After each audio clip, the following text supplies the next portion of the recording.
오늘 저는 여러분과 함께 축복받는 생활 태도란 제목으로 은혜를 나누고자 합니다. 이 세상 삶에서 인간의 운명을 좌우하는 열쇠가 바로 여러분과 내가 마음속에 생각하는 삶의 태도와 자세인 것입니다.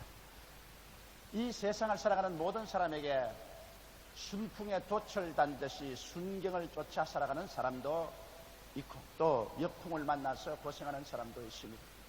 어느 누구든지 한평생을 살면서 항상 순풍만 당하지는 않습니다. 또 항상 역풍만 당하지는 않습니다. 순풍을 당하는가 하면 역풍을 당하기도 하고 역풍을 통하는가 하면 또 순풍을 당하기도 하는 것입니다. 그러나 이런 여러 과정에서 우리가 불행 대신에 행복을, 슬픔 대신에 기쁨을, 절망 대신에 소망을, 낭패 대신에 성공을, 패배 대신에 승리를 가져올 수 있는 길은 우리 마음의 생각의 자세에 달려있는 것입니다.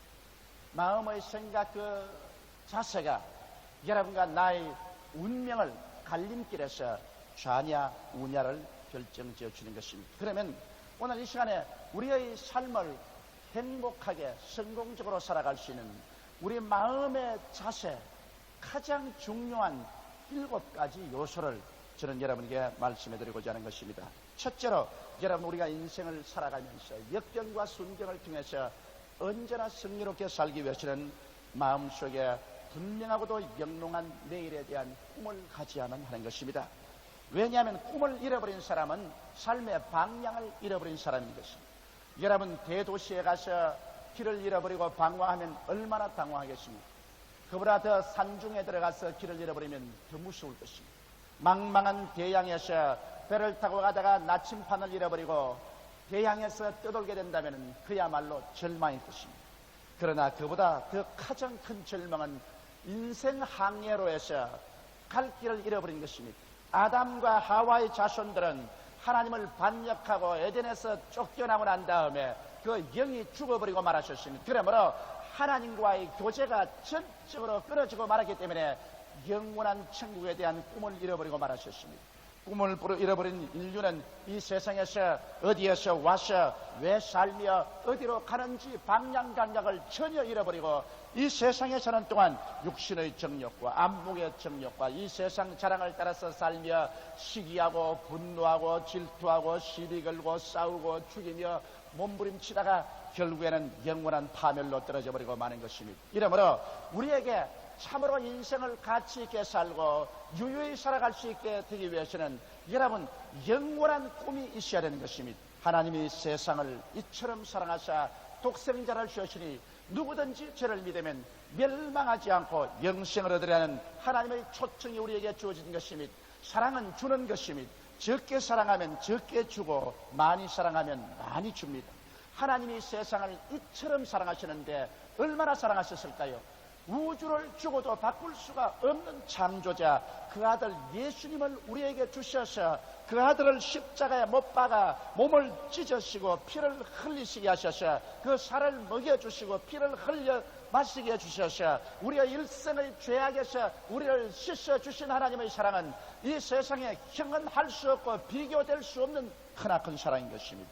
이 하나님의 사랑인 예수 그리스도를 받아들이면 바로 하나님의 사랑을 받아들이는 것이고 하나님의 은총을 받아들이는 것이며 하나님의 총애를 받게 되고 하나님의 호의를 받게 되는 것입니다. 그러므로 예수 안에서 우리는 하나님을 섬기는 꿈을 가지게 되고 예수 안에서 영원한 천국의 꿈을 가지게 되는 것입니다. 눈물과 근심과 탄식과 이별하는 것이나 고가는 것이나 앓는 것이나 죽는 것이 없는 영원한 삶의 찬란한 꿈을 마음속에 소유하게 되는 것입니다. 예수로 말미암아 꺼지지 않고 사라지지 않고 없어지지 않은 하늘나라의 꿈을 마음속에 소유하게 되면 삶의 방향이 뚜렷해지고 인생을 살아가는 목적과 가치가 확실해지고 이러한 사람들은 동남풍이 부나 서북풍이 부나 그 폭풍우를 통해서 내 갈 길을 향하여 방향을 잃지 않고 나갈 수가 있으므로 행복한 삶을 살아갈 수 있는 것입니다.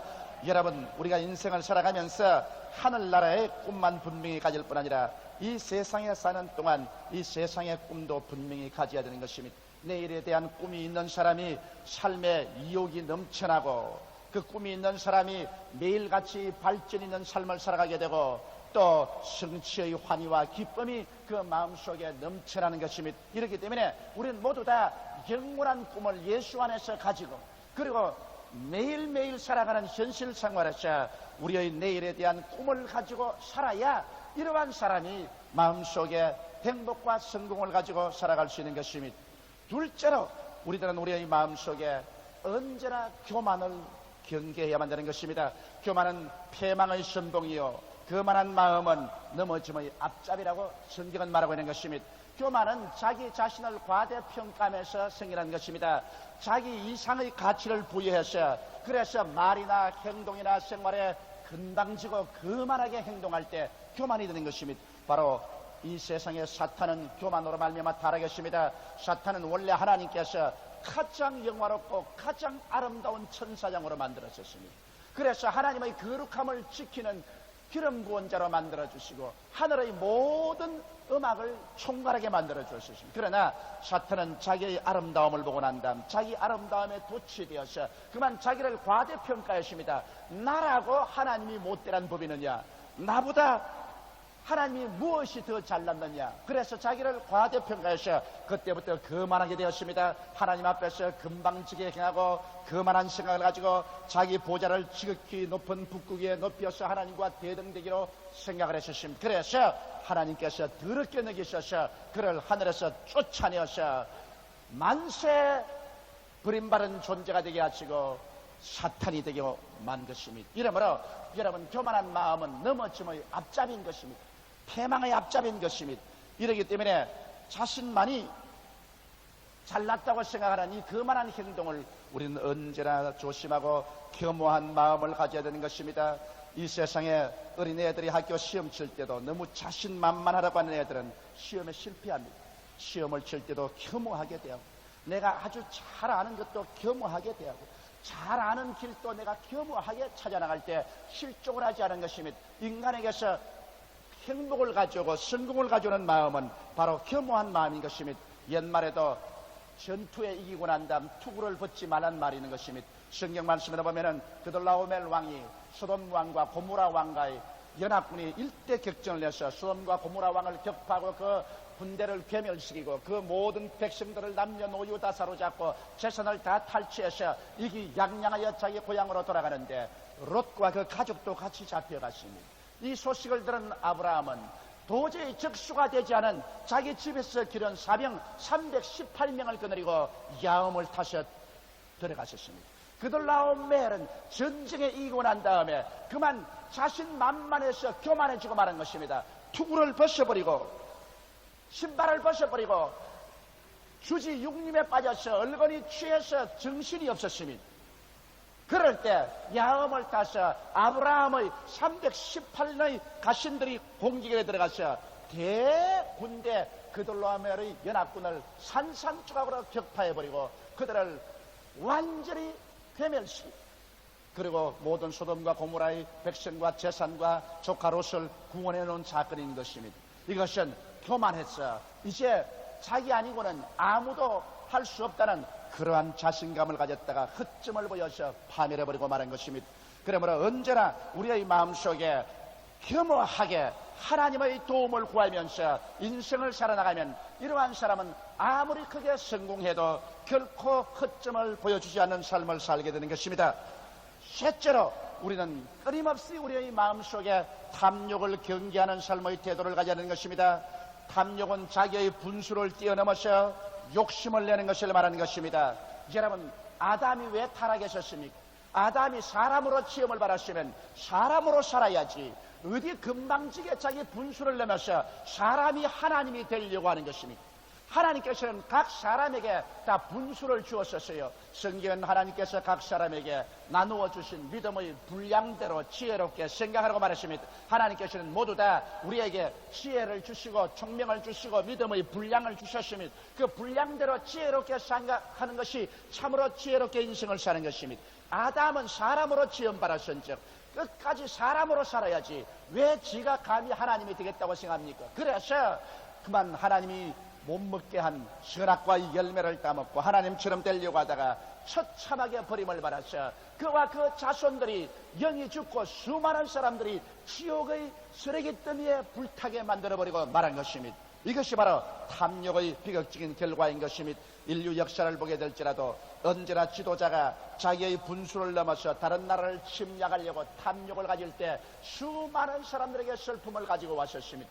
독일의 히틀러가 전 유럽을 석권하려고 했고, 일본의 동조가 온 아시아 태평양을 자기 손에 넣으려고 했었습니다. 자기들의 하나님이 정해주신 나라와 국경이 있는데 그것 안에서 만족해야지 자기의 분수를 뛰어넘어 하나님의 뜻을 어기고 법을 어기고 남의 나라까지 먹으려고 하다가 세계는 전쟁의 비극 속에 수많은 사람이 죽고 재산이 오염화된 것입니다. 성경은 말씀하시기를 욕심이 잉태하면 죄를 짓고 죄가 장성하면 사망을 난다고 했었습니다. 욕심은 언제나 그 욕심을 채우기 위해서 하나님의 법을 어기고 죄를 짓게 되는 것입니다. 이것이 계속되면 결국 파멸을 이루고 마는 것입니다. 이러기 때문에 우리는 우리의 분수를 자세히 알고 살아야 되는 것입니다. 오늘날 우리 대한민국 사람은 아무리 경제가 부흥하고 발전되었다고 할지라도 미국하고 견줄 수가 없고 일본하고 견줄 수가 없습니다. 그런데도 우리 생활의 형태는 미국처럼 살려고 하고 일본처럼 살려고 한다면 우리의 생활의 분수를 넘은 탐욕을 가지기 때문에 결국에는 파탄에 이르고 마는 것입니다. 그러므로 우리 각자 자기의 신분과 분수를 알아서 그를 따라 사는 마음의 자세를 가져야 하나님께 축복을 받고 우리는 행복한 삶을 살아갈 수가 있는 것입니다. 넷째로 우리가 살아갈 때 무리하지 않는 태도를 가지고 살아야 하나님의 축복을 받을 수가 있는 것입니다. 자기의 능력의 한계를 언제나 인식하고 살아야 돼요. 하나님께서 우리에게 주신 믿음의 분량을 자세히 계산해야 돼요. 성경에 주님께서 말씀하기를 한 임금이 있어서 군사 1만을 가지고 자기에게 쳐들어오는 군사 2만을 가진 왕과 싸워 이길 계산이 있는가 해보고 이길 계산이 없거들랑 빨리 사자를 보내서 화해하라고 말했었습니다. 또한 여기 예수께서 말씀하기를 한 사람이 망대를 세우는데 망대를 끝까지 세울 것을 잘 계산해보고 그 망대를 끝까지 세울 자신이 있으면 세우거니와 그렇지 않고 무리하게 계산도 안 해보고 망대를 세우다가 기초만 닦아놓고 난 다음 망대를 못 세우므로 모든 지나가는 사람들에게 수치거리가 되고 욕거리가 되고 만다고 말한 것입니다. 이러므로 하나님께서 내게 어떠한 정도의 능력을 주셨는가, 하나님께서 내게 어떠한 분량의 믿음을 주셨는가, 그 분량에 따라서 우리가 조심스럽게 나아가야지. 내 믿음의 분량은 적혀놓고 남이 하니까 나도 경쟁해보자, 남이 잘하니까 나도 시기해싸움 해보자. 그래서 자기의 파멸을 가져오게 되는 것입니다. 이러므로 우리가 우리 가정생활에도 자기 수입 이상의 능력으로 살려고 해서는 안 됩니다.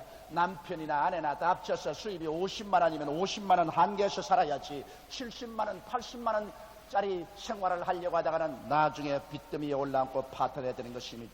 건강도 그런 것입니다. 건강할 때 자기의 건강의 분수를 지켜가지고서 그 한계를 넘지 말아야지. 건강하다고 자랑해서 건강의 한계를 넘어서 계속 무리를 하다가는 결코 그 건강이 파괴되고 그는 일찍이 세상을 뜨게 되는 것입니다. 이 세상 사업도 그렇지요. 무리하게 확장하다가 파탄되는 사람이 얼마나 많습니까? 사업이 잘 될 때일수록 굉장히 조심해야 되는 것입니다.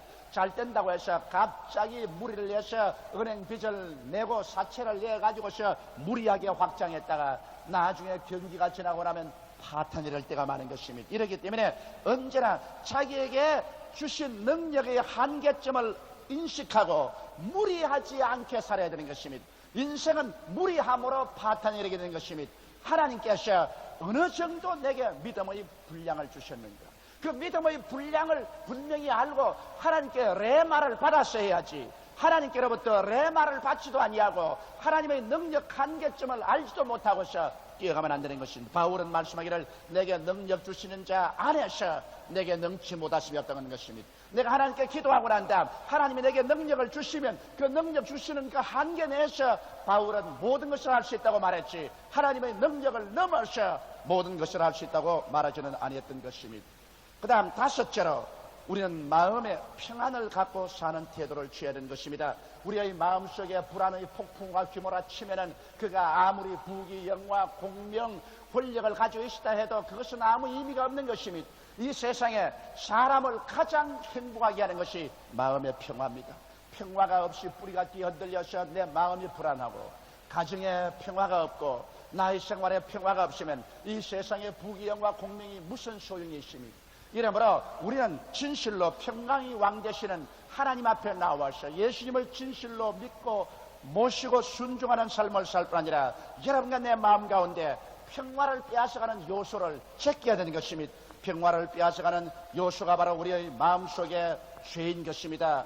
여러분, 죄가 들어오고 불의가 들어오고 미움이 들어오고 원한이 들어오고 분쟁과 시기와 분노와 질투 등이 들어오면 마음의 평화는 산산조각이 나버리고 마는 것입니다. 이러므로 우리가 예수를 믿고 하나님께 믿고 순종할 뿐 아니라 마음속에 평화를 깨뜨리는 이 모든 요소를 하나하나 주님 앞에 십자가 밑에서 죄버려야 되는 것입니다. 죄를 회개하고 불의의 길을 버려야 되는 것입니다. 미움을 마음속에서 쫓아내고 분쟁을 해결하고 용서하며 서로 노력을 해더라도 그것은 아깝지가 아니한 것입니다. 왜냐하면 평화 속에 행복이 다가오고 건강도 다가오고 성공도 다가오고 축복도 평화 속에 다가오게 되기 때문인 것입니다.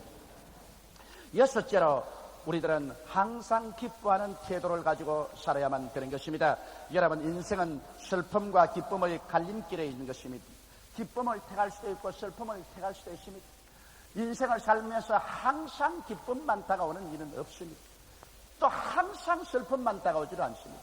이것이 뒤범벅이 되어서 다가오는 것입니다. 그러므로 우리의 삶 속에서 우리는 모든 면에서 기쁨을 선택할 줄 알아야만 되는 것입니다. 마치 어부가 그물을 던져서 고기를 잡아서 해변에 끌고 나와서 자기가 원하는 고기와 원치 않은 고기를 서로 분리해내듯이 여러분과 나의 생활 그물 속에 걸려온 우리의 삶 속에서 우리는 기쁨과 슬픔을 걸러낼 줄 알아야만 되는 것입니다. 많은 경우에서 모든 사건이 어두운 면이 있는가 하면 밝은 면이 있고 슬픈 면이 있는가 하면 기쁜 면도 있는 것입니다. 이러므로 우리의 마음속에 기쁨을 선택하고 기쁨을 바라보고 기쁨을 생각하고 말하도록 결심을 해야만 되는 것입니다. 이것은 여러분과 나의 선택에 달려있는 것입니다. 왜냐하면 마음에 기쁨을 얻을 때 비로소 우리 마음속이 긍정적이 되는 것입니다. 밝고 맑고 환하게 되는 것이지요. 그러고 난 다음 적극적으로 인생을 살게 되고 희망차게 되며 자기만 행복할 뿐 아니라 타인에게 행복을 갖다 주게 되고 삶의 용기와 힘을 가지고 살게 되는 것입니다. 기뻐하라, 이것이 너의 힘이라고 성경은 말하고 있는 것입니다. 이렇기 때문에 마음에 우리가 슬픔을 생각하면 우리 마음속이 자동적으로 우울해지고 부정적이 되고 파괴적이 되고 절망적이 됩니다. 이렇게 되면 자기만 불행할 뿐 아니라 자기의 온 가족이나 온 이웃까지라도 슬프게 만들고 그 결과로 힘이 쭉 빠져서 인생을 살아갈 수 있는 용기가 사라져버리고 말게 되는 것입니다. 이러므로 우리는 우리의 삶에서 최선을 다하여 언제나 기쁨을 선택해야 됩니다. 성경은 그렇기 때문에 우리 보고 항상 기뻐하라, 다시 내게 말하노니 기뻐하라고 명령을 하고 있는 것입니다. 사도 바울 선생은 로마의 감옥에 잡혀서 어둡고 캄캄한 칠흑 같은 지하 감옥에 갇혀 있었습니다. 식사 때만 되면 위에서 뚜껑을 열어서 식사를 내려다 주었었습니다. 그 이후에는 혼자 캄캄한 감옥 속에 그것도 철고랑에 채워서 습기 짙은 곳에 앉아 있었습니다. 만일 바울 선생이 곳에서 슬픔을 택하고 절망을 택했더라면 그런 마음속에 견딜 수 없는 초조와 절망과 화병이 생겨서 정신 이상에 걸리고 마는 것입니다. 왜냐하면 로마의 역사를 보면 로마의 지하 감옥에 넣은 죄수처고 얼마 있지 않아요 모두 다 정신병 환자가 되어서 나왔다고 했습니다. 그러나 바울 선생은 그곳에서 빌립보인들에게 한없이 기쁨에 충만한 편지를 썼습니다. 그런 가장 슬퍼해야 될 감옥 속에 있으면서 빌립보 교인들에게 내가 너에게 말하노니 기뻐하라, 다시 말하노니 기뻐하라고 말씀한 것입니다. 바울이 그곳에 기뻐할 수 있는 이유가 어디에 있었습니까? 그가 슬픈 일을 생각했더라면, 슬픈 일을 선택했더라면 수만 가지의 슬픈 일을 생각했을 것입니다. 그러나 그런 주의 사업을 하다가 비록 지하 감옥에 들어갔지만 기쁜 일을 생각했었습니다. 그는 예수 그리스도의 은혜를 생각했습니다. 사랑을 생각했었습니다. 믿음을 생각했었습니다. 축복을 생각했었습니다. 평화를 생각했었습니다. 주님이 주시는 기쁨을 생각했습니다. 감옥 속에라도 성령이 같이 계심을 생각했었습니다. 감옥 속에라도 하나님 말씀이 그 속에 있음을 생각하고, 그리고 인간이 아무리 감옥 속에 집어넣어도 그 영은 자유로워서 하나님과 마음대로 교제하는 이런 기쁜 것들을 생각하고 바울은 찬송을 불렀었습니다. 그는 기도를 했었습니다. 아는 말로 기도했었습니다. 그는 방언으로 기도했었습니다. 그는 아는 말로 찬송했었습니다. 그는 방언으로 찬송했었습니다. 그는 그래서 하나님과 교제함으로 말미암아 감옥이 천국으로 변화되어 버리고 말한 것입니다. 그 마음이 하도 기쁘고 즐거웠기 때문에 그는 어떠한 마귀의 역사도 받아들이지 않았었습니다. 그의 몸은 건강했고 그런 심리적으로 건강해서 정신병이 걸릴 리가 없었던 것입니다. 이와 같이 여러분, 우리는 기뻐함을 선택하게 된다면 우리의 생활 속에 크나큰 역사가 일어나는 것입니다. 이것은 우리의 마음의 태도에 달려있는 것입니다. 우리의 선택에 달려있는 것입니다. 우리가 어떤 것을 선택할 것이냐는 것이 여러분과 내가 기쁠 것이냐 슬플 것이냐의 갈림길에 서게 되는 것입니다. 그 다음 7째로 여러분, 우리가 선택해야 될 것은 하나님을 삶의 원천으로 삼는 태도인 것입니다. 이 세상에 살면서 타락한 아담과 하와는 영이 죽어서 우주를 지은 하나님을 잃어버리기 때문에 이제는 이마에 땀이 흘려야 먹고 살게 된 것입니다. 가는 곳마다 가시가 나고 은거키가 나므로 그런 이마에 땀이 나고 손톱이 제껴지도록 열심히 인간을 의지하고 힘을 써야 먹고 살았었습니다. 그러므로 그때로부터 시작해서 오늘날까지 인간은 인간의 자기 힘을 의지해서 오늘날 인간의 정치, 경제, 교육, 문화, 과학을 발전시키는 것입니다. 그렇기 때문에 오늘 인생들은 완전히 인본주의자가 되었어. 인간이 스스로를 돕지 아니하면 살 수 없는 것이라고 생각합니다. 그러나 지금으로부터 2000년 전 하나님께서 그 아들 예수 그리스도를 보내주심으로 말미암아 이제 하나님과 우리와의 열린 세계를 허락해 주고 마는 것입니다. 이 세상에는 인간의 세계, 자연의 세계뿐 아니라 이제는 하나님께서 다른 세계, 천국을 우리에게 가져오게 된 것입니다. 회개하라, 천국이 가까이 왔다고 말하는 것입니다. 이제는 자연이나 인간의 세계 속에 눈에 안 보이는 천국을 하나님이 가져오셔서 이제 우리는 천국 사람으로서 천국의 능력을 의지해서 살 수 있는 새로운 길을 하나님이 열어놓은 것입니다. 그렇기 때문에 성경은 말씀하기를 나의 의인은 믿음으로 말미암아 살리라. 뒤로 물러가면 내 마음이 저를 기뻐하지 아니하라고 말씀하셨으며 사람이 떡으로만 살 것이 아니요 하나님의 입으로 나오는 모든 말씀으로 살 것이라고 말씀하셨으며 그 나라와 그 의를 먼저 구하라. 그리하면 이 모든 것을 내게 더하시라고 말씀하신 것입니다. 주라, 그리하면 돌려줄 것이니 곧 후회되어 눌러 흔들어 넘치게 해서 안겨주라고 성경은 말씀하고 있는 것입니다. 이와 같이 하나님께서는 천국의 법칙을 가르쳐 줌으로 말미암아 이 세상에 살면서 이제는 우리가 세상을 의지하지 아니하고 주님을 의지하고 살 수 있는 길을 열어놓은 것입니다. 그렇기 때문에 아브라함처럼 천지를 지으신 우리 하나님을 의지하는 사람들이 되어야 될 것입니다. 하나님께서는 아도나이 야훼라, 온 우주를 지으시고 우주를 소유하시고 우주를 다스리시고 지배하시는 하나님인 것입니다. 이 하나님이 여러분과 나를 이처럼 사랑하사 독생자를 주시고 그리스도와 함께 여러분과 내 가운데 와 계신 것입니다. 이러므로 우리는 하나님을 우리의 삶의 자원으로 삼아야 되는 것입니다. 하나님께서 우리에게 그리스도를 통해서 새로운 언약을 맺어 주셔서 그 아들의 살을 찌어 주시고 피를 흘려 주신 하나님께서 그 아들과 함께 무엇을 선물로 주지 아니하시겠습니까? 이러므로 이 아들을 통하여 하나님께서 내 영의 삶의 자원이 되고 내 마음의 삶의 자원이 되고 건강의 자원이 되고 내 생활의 자원이 된다는 것을 우리가 확실하게 선언하기 위해서 우리는 하나님 앞에서 11조를 심고 믿음으로 나가야만 되는 것입니다. 여러분 아시다시피 아브라함이 멜기세덱으로부터 떡과 포도주를 받고 난 다음에 떡과 포도주의 언약 속에 자기가 들어가는 증거로서 자기의 11조를 다 심으셨습니다. 멜기세덱은 바로 예수 그리스도의 그림자인 것입니다. 오늘날 예수 그리스도의 몸인 교회, 우리가 하나님 앞에서 11조를 심고 난 다음에 하나님을 우리의 무궁한 축복의 자원으로 삼고 기도하면 우리 하나님께서는 오늘날도 손을 내밀어 주셔서 여러분과 나의 죄악을 용서해 주시며 하나님과 우리와 십자가에서 화목케 해서 성령을 주시며 우리의 질병을 고쳐주시고 여러분과 나를 저주에서 해방시켜 주셔서 무엇을 먹을까, 무엇을 입을까, 무엇을 마실까 염려하지 않게 하며 여러분과 나의 생활 속에서 사망을 철폐하시고 음부를 피하시고 영원한 영광과 천국의 소망으로 가득 차게 해주시는 것입니다. 이렇기 때문에 주님께서 결국에는 손을 내밀어 여러분 한 사람 한 사람을 영혼이 잘됨같이